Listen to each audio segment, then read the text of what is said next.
दोस्तों नमस्ते। आज की कहानी बरगद का साया। मालवा के पठार के पश्चिमी छोर पर बसा करौदी गांव सदियों पुरानी काय लगी दीवारों की तरह समय के थपेड़ों को सहता खड़ा था। सूरज की पहली किरणें जब गांव की कटी फटी पगडंडियों पर पड़ती तो धूल के कणों में लिपटी एक अजीब सी उदासी फैल जाती। यहाँ की हवा में सिर्फ मिट्टी और सूखे पत्तों की गंध नहीं थी, बल्कि एक अनकही दहशत भी घुली हुई थी जो हर सांस के साथ फेफड़ों में उतरती थी। गांव के लोग अपनी फटी धोतियों और मैले कुर्ते में लिपटी सुबह से शाम तक खेतों में जूझते, पर उनकी आंखों में एक अनजानी चमक हमेशा बनी रहती, डर की चमक। गांव के बीचों बीच एक बरगद का पेड़, उसकी जड़ें धरती में इतनी गहरी धंसी थी कि लगता था उसने पाताल को भी अपनी गिरफ्त में ले लिया हो। गांव वाले इसे भूथा बरगद कहते थे। कोई उसके नीचे ठहरता नहीं, कोई उसकी परछाई तक में कदम नहीं रखता। बरगद के पास ही गांव का सबसे पुराना कुआं था, जिसकी मुंडेर पर हमेशा काई जमी रहती। कहते थे रात के अंधेरे में वहां से अजीबोगरीब आवाजें आती है। गांव का मुखिया रामलाल एक बूढ़ा आदमी था, जिसके चेहरे पर झुर्रियों का जाल बिछा था। उसकी आंखें जैसे रात के जुगनू अंधेरे में भी चमक उठती। वो गांव के सबसे बड़े अंधविश्वासी लोगों में से एक था। उसके अनुसार गांव की हर बीमारी, हर सूखा, हर मौत बरगद के नीचे दबी किसी बुरी आत्मा के प्रकोप के लिए है। बरगद की छाया से बचो, वो हर शाम चौपाल पर बैठकर गांव वालों को उपदेश देता। उसकी आवाज में एक अजीब सी खड़खड़ाहट थी। वो आत्मा शांत नहीं है, वो अब भी घूमती है अपने शिकार की तलाश में। लोग सिर झुकाकर उसकी बात सुनते, किसी में हिम्मत नहीं थी कि वो उसकी बात काटे। पिछले महीने ही गांव का एक जवान लड़का सुरेश बरगद के पास से गुजरते हुए अचानक गायब हो गया था। उसका शव 3 दिन बाद गांव से दूर एक सूखे नाले में मिला। उसके शरीर पर कोई चोट का निशान नहीं था, पर उसकी आंखें खुली थी, उनमें एक अनंत भय जमा हुआ था। यह उसी का काम है, रामलाल ने सुरेश के अंतिम संस्कार के दिन कहा था। उसकी उंगलियां हवा में कांप रही थी। हमने उसे चेतावनी दी थी, पर उसने सुनी नहीं। गांव के नए स्कूल मास्टर रवि शहर से आए थे। वो एक पढ़ा लिखा नौजवान था, जिसकी आंखों में विज्ञान की रोशनी थी। करौदी गांव का अंधविश्वास उसे परेशान करता था।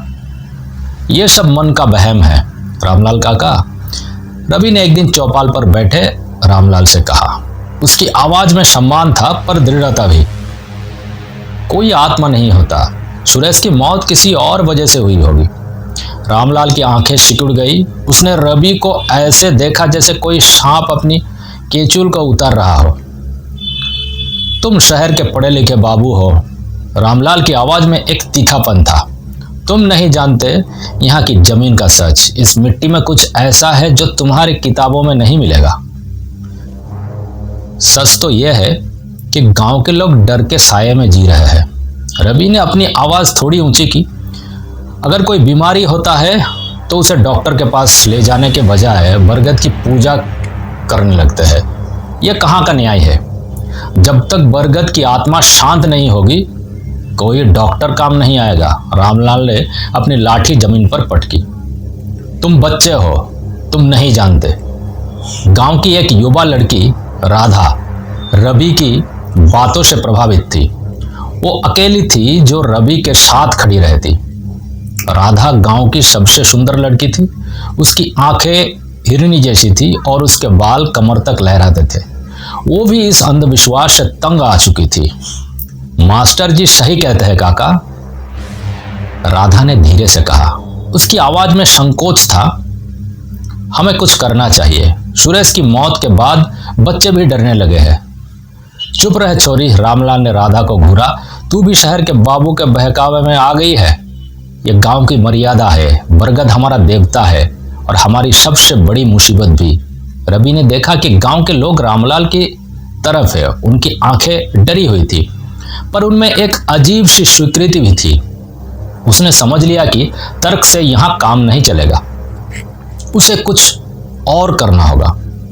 अगली रात गांव में फिर एक अजीब घटना हुई। रामलाल के घर के पास रात को एक भयानक चीख सुनाई दी।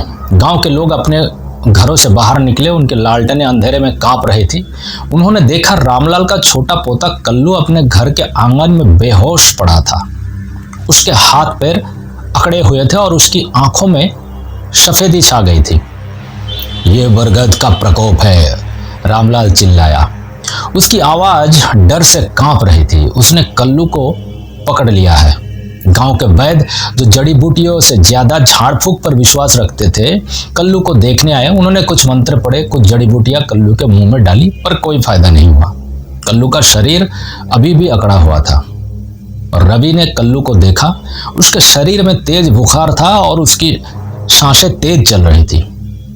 यह कोई आत्मा नहीं है काका, रवि ने कहा। उसकी आवाज में अब कोई संकोच नहीं था। कल्लू को डॉक्टर की जरूरत है, इसे तुरंत शहर ले जाना होगा। नहीं, रामलाल ने इनकार किया। डॉक्टर कुछ नहीं कर पाएगा। यह बरगद की आत्मा का खेल है, हमें उसे शांत करना होगा। रवि ने देखा कि गांव वाले भी रामलाल का साथ दे रहे थे। उन्होंने कल्लू को एक पुरानी खाट पर लिटा दिया और उसे बरगद के पास ले जाने लगे। तुम लोग ये क्या कर रहे हो, रवि चिल्लाया। ये बच्चे की जान ले लेगा। पर गांव वाले ने उसकी बात नहीं सुनी। वे कल्लू को बरगद के पेड़ के नीचे ले गए। रात का अंधेरा घना हो चुका था। बरगद की विशाल शाखाएं हवा में हिल रही थी, जैसे कोई विशालाकाय हाथ हवा में लहरा रहा हो। बरगद के पत्तों से एक अजीब सी सरसराहट आ रही थी, जैसे कोई फुसफुसा रहा हो। रामलाल ने कुछ मंत्र पढ़ने शुरू किए। उसकी आवाज अंधेरे में गूंज रही थी। गांव के अन्य लोग भी उसके पीछे पीछे मंत्र दोहराने लगे। उन्होंने कल्लू के चारों ओर एक घेरा बनाया और उस पर हल्दी और सिंदूर छिड़कने लगे। कल्लू का शरीर अब भी अकड़ा हुआ था, पर उसकी आंखें हल्की सी खुली थी। वह बरगद की तरफ घूर रही थी, जैसे कोई अदृश्य चीज उसे अपनी तरफ खींच रही हो। रवि ने देखा कि कल्लू की हालत बिगड़ रही थी। उसे पता था कि उसे कुछ करना होगा। उसने भीड़ को चीरते हुए कल्लू के पास जाने की कोशिश की। हट जाओ, रामलाल चिल्लाया। यह आत्मा का काम है, इसे कोई नहीं रोक सकता। रवि ने परवाह नहीं की। उसने कल्लू के पास पहुंचकर उसका हाथ पकड़ा। कल्लू का शरीर आग की तरह जल रहा था। रवि ने महसूस किया कि बच्चे की सांसें उखड़ रही थी। तुम लोग पागल हो गए हो, रवि चिल्लाया। उसकी आवाज में गुस्सा और हताशा दोनों थी। यह बच्चा मर जाएगा। तभी बरगद के कुएं से एक अजीब सी आवाज आई, एक गहरी गूंजती हुई आवाज, जैसे कोई पत्थरों को रगड़ रहा हो। गांव वाले डर के मारे कांप उठे। रामलाल के हाथ से आरती की थाली गिर गई। वो आ गई, रामलाल फुसफुसाया। उसकी आंखें डर से फैल गई। बरगद की आत्मा आ गई। रवि ने कुएं की तरफ देखा। अंधेरे में उसे कुछ भी दिखाई नहीं दिया, पर आवाज तेज होती जा रही थी। एक अजीब सी गंध हवा में फैल गई, सड़ी हुई मिट्टी और कुछ और जिसे रवि पहचान नहीं पाया। कल्लू के शरीर में एक तेज झटका लगा। उसकी आंखें पूरी तरह खुल गई। उनमें एक भयानक खालीपन था। उसके मुंह से झाग निकलने लगा। मास्टर जी, कुछ करो, राधा चिल्लाई। उसकी आंखें आंसुओं से भरी थी। रवि ने कल्लू को अपनी बाहों में उठाया। वो जानता था कि अब उसके पास समय नहीं था। उसे कल्लू को शहर ले जाने के लिए तैयार हो रहा। चाहे कुछ भी हो जाए, हमें इसे शहर ले जाना हो, रवि ने कहा। उसकी आवाज़ चट्टान की तरह मजबूत थी। जिसे आना है मेरे साथ आए, जिसे डरना है यहाँ बैठ जाए। गांव वाले दुविधा में पड़ गए। उनकी आंखें रामलाल और रवि के बीच घूम रही थी। सुने तो किसकी बात सुने आखिर। रामलाल का चेहरा गुस्से और डर से लाल हो गया था। जो इस बच्चे को ले जाएगा, बरगद की आत्मा उसे भी नहीं छोड़ेगी, रामलाल चिल्लाया। यह हमारा श्राप है। श्राप नहीं, अंधविश्वास है, रवि ने पलटकर जवाब दिया। मैं इस बच्चे को मरने नहीं दूंगा। राधा ने आगे बढ़कर रवि का हाथ पकड़ा। मैं आपके साथ हूँ मास्टर जी। एक और गांव का युवक मोहन जो रवि से प्रभावित था आगे बढ़ा। मैं भी मास्टर जी। धीरे धीरे कुछ और लोग भी रवि के साथ खड़े हो गए। उनकी आंखों में अभी भी डर था, पर रवि की दृढ़ता ने उन्हें थोड़ी सी हिम्मत दी थी। रवि, राधा और मोहन ने कल्लू को एक पुरानी बैलगाड़ी में लिटाया। रात के अंधेरे में वे शहर की तरफ निकल पड़े। पीछे मुड़कर देखा तो गांव के लोग अभी भी बरगद के नीचे खड़े थे। उनके लालटेनें अंधेरे में टिमटिमा रही थी। वे पूरी रात चलते रहे। रास्ते में कल्लू की हालत और बिगड़ती गई। उसका शरीर झटके खा रहा था और उसकी सांसें कभी तेज कभी धीमी हो जाती। सुबह की पहली किरण फूटते ही वे शहर के अस्पताल पहुंचे। डॉक्टर ने तुरंत कल्लू को भर्ती कर लिया। रवि और राधा बाहर इंतजार करने लगे। उनकी आंखें थकी हुई थी, पर उम्मीद की किरण अभी भी उसकी आंखों में चमक रही थी। कुछ घंटों बाद डॉक्टर बाहर आए। बच्चा ठीक है, डॉक्टर ने कहा। उसे तेज बुखार था और शरीर में पानी की कमी हो गई थी। अगर थोड़ी देर और हो जाती तो बचाना मुश्किल होता। रवि और राधा ने राहत की सांस ली। कोई आत्मा नहीं थी। रवि ने पूछा, डॉक्टर जी, डॉक्टर साहब और कोई बात था इसका बीमारी का? नहीं, कोई और बात नहीं। कोई आत्मा का असर? नहीं, कोई आत्मा का असर बसर कुछ नहीं था। उसका बुखार था और शरीर में पानी का कमी थी। जब वो कल्लू को वापस गांव में लाया तो सभी हैरान रह गए ये चमत्कार देख के। बरगद की आत्मा उसे कोई नुकसान नहीं पहुंचाया था। मास्टर जी ने कल्लू को बचा लिया। ये देखकर गांव वाले उससे प्रभावित हो गए। कोई आत्मा नहीं, ये सब हमारा डर था, रवि ने कहा। धीरे धीरे गांव में बदलाव आने लगा। रवि ने बच्चों को स्कूल में पढ़ाना शुरू किया। उन्हें विज्ञान के बारे में बताया। उन्हें समझाया कि बीमारियां आत्माओं से नहीं बल्कि कीटाणुओं से फैलती है। उसने गांव वालों को स्वच्छता के बारे में भी बताया। रामलाल अभी भी बरगद को पूछता था, पर अब उसकी आवाज में पहले जैसी दृढ़ता नहीं थी। जब कोई बच्चा बीमार होता तो लोग उसे डॉक्टर के पास ले जाते, बरगद के पास नहीं। एक दिन रवि और राधा बरगद के पास खड़े थे। बरगद अभी भी विशालाकाय था। उसकी जड़ें अभी भी गहरी थी, पर अब उसकी छाया में वो दहशत नहीं थी। आज भी रात में कुएं से आवाजें आती है मास्टर जी, राधा ने कहा, पर अब कोई डरता नहीं। रवि मुस्कुराया। आवाजें तो आती रहेंगी राधा, हर चीज की अपनी आवाज होती है। बरगद के पत्तों की, हवा की, कुएं में गिरते पानी की। और उस रात कल्लू के साथ क्या हुआ था? राधा ने पूछा। क्या सच में कुछ नहीं था? रवि ने कुएं की तरफ देखा। मुझे लगता है उस रात कुएं से कोई जानवर निकला होगा, शायद कोई नेवला या सांप। अंधेरे में और डर के मारे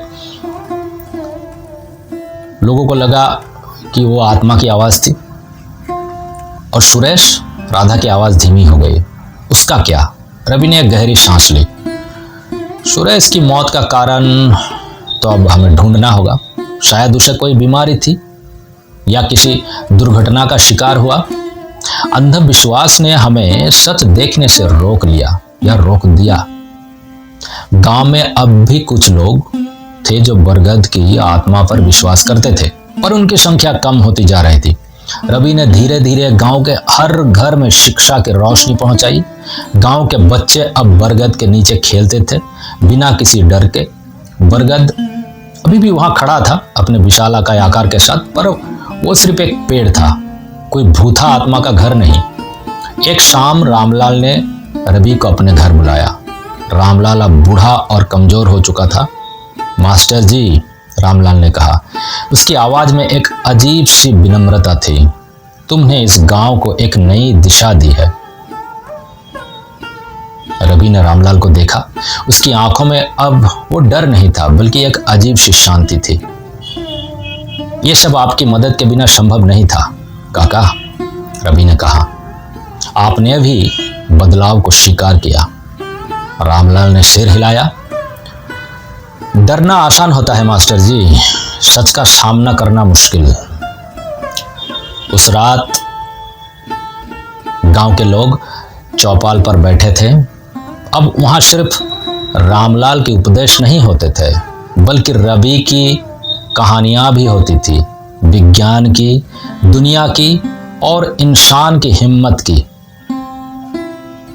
बरगद की परछाई अभी भी गांव पर पड़ती थी, पर अब वो परछाई डर की नहीं बल्कि एक पुराने इतिहास की निशानी थी जिसे गांव वाले ने पीछे छोड़ दिया था। करौदी गांव धीरे धीरे अंधविश्वास के अंधेरे से बाहर निकालकर ज्ञान की रोशनी की तरफ बढ़ रहा था। तो दोस्तों, कहानी की समाप्ति यहीं पर। अगर ये कहानी आपके दिल को छुआ हो तो वीडियो को लाइक ज़रूर करें, अपने दोस्तों के साथ शेयर करें और चैनल को सब्सक्राइब करना मत भूलिएगा इसी तरह नया नया कहानी सुनने के लिए। तो पास रहिए, सपोर्ट कीजिए, अगली कहानी के लिए इंतज़ार कीजिए। अगली कहानी में मिलते हैं।